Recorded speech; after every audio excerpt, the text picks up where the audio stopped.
அனைவருக்கும் வணக்கம்.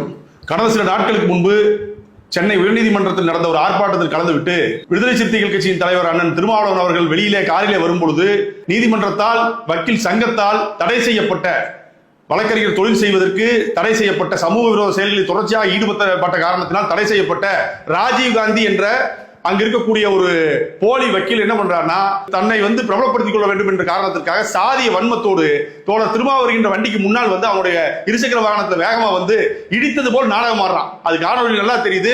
இந்த வண்டிக்கும் அந்த வண்டிக்கும் நடுவில் ஒரு 4 அடி கேப் இருக்கு. எதுவும் நடக்கல.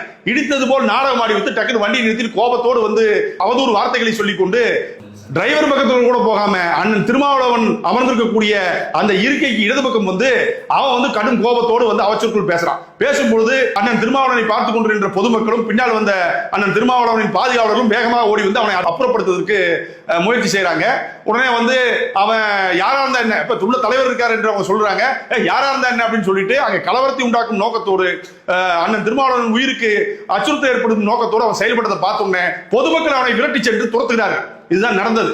இதை என்ன பண்றான்னா இந்த விஷயத்தை அப்படியே RSS பாரதிய ஜனதா எச் ராஜாவும் அண்ணாமலையும் கையில் எடுத்துட்டு இதை ஒரு சாதிய பிரச்சனையா உருவாக்க பார்க்கலாம். அந்த ராஜீவ்காந்தின்னு அந்த போலி வழக்கறிஞர் அவர் யாருன்னா அவர் ஒரு பிற்படுத்தப்பட்ட சமூகத்தை சார்ந்த ராமநாதபுரம் மாவட்டத்தை சார்ந்த ஒருவர். உடனே என்ன பண்றான்னா அந்த போலி வழக்கறிஞரோட சமூகத்தை சார்ந்த சாதி சங்க தலைவனை எல்லாம் அழைத்து அண்ணன் திருமாவளவனுக்கு எதிராக ஒரு போராட்டத்தை ஆர்ப்பாட்டத்தை தமிழ்நாடு முழுவதும் இதை இரு சமூகத்துக்கான பிரச்சனை போல இரு சாதிக்கான பிரச்சனை போல உருவாக்குறதுக்கு தொடர்ச்சியாக முயற்சி செஞ்சுட்டு வராங்க. அதன் அடிப்படையில் தான் இந்து முன்னணியை சார்ந்த மாநில செயலாளர் போய் அந்த அடிபட்டு மருத்துவமனையில் நாடகம் போட்டு படுத்திருக்காங்க. ஒரு அடியும் அவனுக்கு சும்மா துரத்துறாங்க, அவ்வளவுதான்.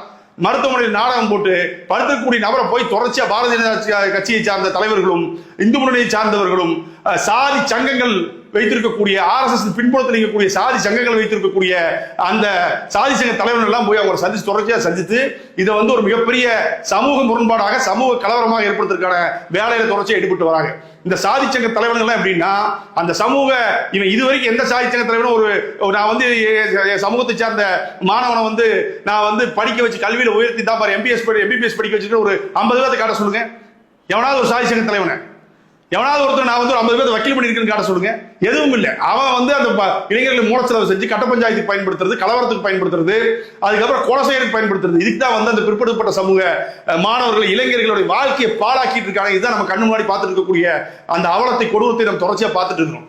இப்போ நம்ம மக்கள் புரிந்து கொள்ள வேண்டியது என்னன்னா தமிழ்நாட்டில் நடக்கக்கூடிய எந்த ஒரு அடிப்படை பிரச்சனையா இருந்தாலும் மக்கள் வாழ்வாதார பிரச்சனையில விடுதலை சிறுத்தைகள் கட்சி முதன்மையாக நின்று இத்தனை ஆண்டுகளா 30 ஆண்டுகள் 40 ஆண்டுகளுக்கு மேலாக தொடர் போராட்டங்களை இந்த மன்றம் நடத்தியிருக்குது. இங்க முல்லை பெரியார் பிரச்சனையோ, காவிரி பிரச்சனையோ, ஸ்டெர்லைட் பிரச்சனையோ, மீத்தேன் பிரச்சனையோ, எந்த பிரச்சனைக்காவது இந்த இந்து முன்னணிக்காரன் வந்திருப்பானா? எவனா ஒரு இந்து முன்னணிக்கார காவி வேட்டி கட்டிட்டு ஏதாவது மக்களுக்கு நல்லது பண்ணது பார்த்திருக்கீங்களா? கலவரம் செய்வது மட்டும்தான் இவனோட வேலை. ஏதாவது ஒரு சாதி சங்க தலைவன் சாதி மக்களுக்கு நான் பண்ணியிருக்கேன், இந்த போராட்டத்தை பண்ணிருக்கேன் காமிச்சிருக்கான? ஏதாவது அடுத்த சமூகத்தை தாழ்த்துவது, அடுத்த சமூகத்தை முரண்பட்டு பேசுவது, மாற்று சமூகத்தின் மீது வன்மத்தை ஏற்படுத்துவதை தவிர இந்த சாதி சங்க தலைவர்கள் எதுவும் பண்ணதில்லை. அப்போ தமிழ்நாட்டு மக்கள் புரிந்து கொள்ள வேண்டியது நம்முள் ஒருவர் அண்ணன் திருமாவளவன் என்பதை நாம் புரிந்து கொள்ள வேண்டும். நமக்காக போராடுபவர், நம் முன்னேற்றத்துக்காக போராடுபவர், தமிழ்நாட்டின் அடிப்படை உரிமைக்காக போராடுபவர் என்பதை தெரிந்து கொள்ள வேண்டும். இன்னொன்று அடிப்படையா பிற்படுத்தப்பட்ட மக்களுக்கு சொல்றேன். அந்த ராஜீவ்காந்தி சார்ந்த சமூகம் பிற்படுத்தப்பட்ட சமூகம், அந்த மக்களுக்கு சொல்றேன். இப்ப இந்தியாவில் இருக்கக்கூடிய இடஒதுக்கீட்டுல தலித் மக்களுக்கு ஒரு தனி இடஒதுக்கீடு இருக்கு, பிற்படுத்தப்பட்ட சமூகத்துக்கு ஒரு இடஒதுக்கீடு இருக்கு. இந்த பிற்படுத்தப்பட்ட சமூகத்துல இடஒதுக்கீடு 10% பிடிக்கி, அதாவது நல்லா பிரீஃபா சொல்லணும்னா கவுண்டர்கிட்ட, தேவர்கிட்ட, வன்னியர் போன்ற பிற்படுத்தப்பட்ட சமூகத்திட்ட இருந்து 10% இடஒதுக்கீட்டை பிடிக்கி 3% மக்களாக இருக்கக்கூடிய பாப்பானுக்கு கொடுத்துட்டான் 10% இடஒதுக்கீடு. இதை எதிர்த்து இன்னைக்கு சாதி பிரச்சனையை வளர்க்கறதுக்கு வரக்கூடிய RSS போற எழுபத்துண்டுக்கு கல்விக்கொண்டு சாதி கலவரத்தை உண்டாக்க வரக்கூடிய சாதி சங்கத்தை சார்ந்த எந்த தலைவனும் இந்த தன்னுடைய இனத்தை சார்ந்த தன்னுடைய சாதியை சார்ந்த இடஒதுக்கீடு பறிபோடுறதுக்கு எவனும் போராடல. அந்த போராட்டத்தை இந்தியாவிலேயே முதல் முறையாக மிகப்பெரிய அளவுல டெல்லியில் நடத்தியது, தமிழ்நாடு தலைவி நடத்தியது விடுதலை சிறுத்தைகள் கட்சியும் அண்ணன் திருமாவளவன் தான். எந்த எச் ராஜா போராடல, அண்ணாமலை போராடல, பாரதிய ஜனதா கட்சி சார்ந்ததான் புடுங்கி கொடுத்துட்டான். நம்ம இந்த தமிழ்நாட்டில் இருக்கக்கூடிய இந்த பிற்படுத்தப்பட்ட சமூகத்திலிருந்து புடுங்கி கொடுத்துட்டான்.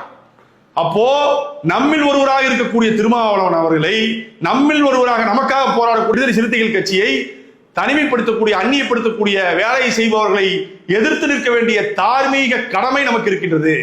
அதனால் இந்த கலவரத்தை ஏற்பாடுகளை, இந்த கலவரத்தை முன்னின்று செய்யக்கூடிய இந்த சமூக விரோத எச் ராஜாவை, சமூக விரோத அண்ணாமலையை, இந்த சாதி சங்கத்தை சார்ந்தவர்கள் எல்லாம் தமிழக மக்கள் புறக்கணிக்க வேண்டும். தமிழர் விடியல் கட்சி எப்போதும் விடுதலை சிறுத்தைகள் கட்சியோடு தோளோடு தோள் நின்று அனைத்து இடத்திலும் போராட்ட களத்திலும் நிற்கும் என்பதை தெரிவித்துக் கொள்கின்றேன். நன்றி.